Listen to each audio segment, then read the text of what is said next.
gwapo nating lahat dahil tayo nakasuot ng damit Pilipino. Yung mga hindi nakasuot ng damit Pilipino sa ngayon, sa susunod na Lunes, magiging maganda at gwapo din ulit sila. Dahil sila magsusuot din ng damit Pilipino. Bakit kaya nagsusuot tayo ng damit Pilipino ngayon? Dahil sinisimulan natin ang pagdiriwang ng pagdiriwang ng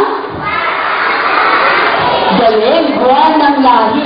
Magsula ka, iinang, kaganda, umaga,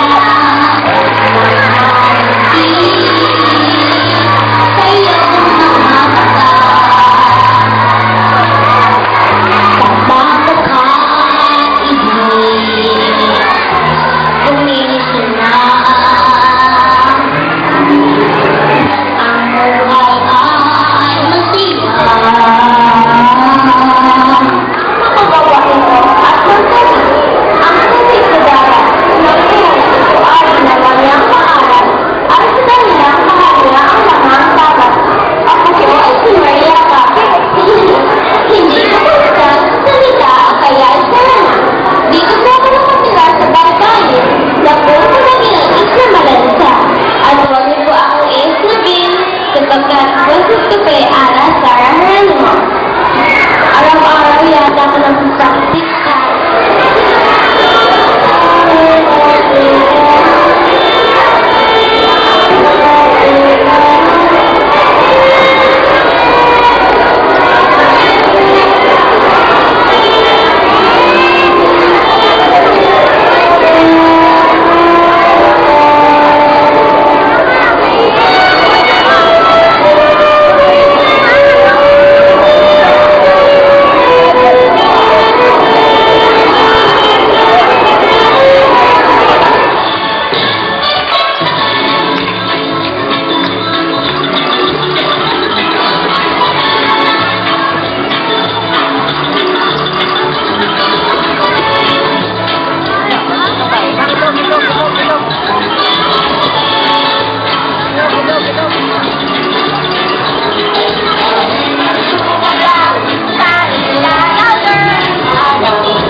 Kaya sana sa panahong ito, ikaw ay masaya na ikaw ay kulay kayong manggit.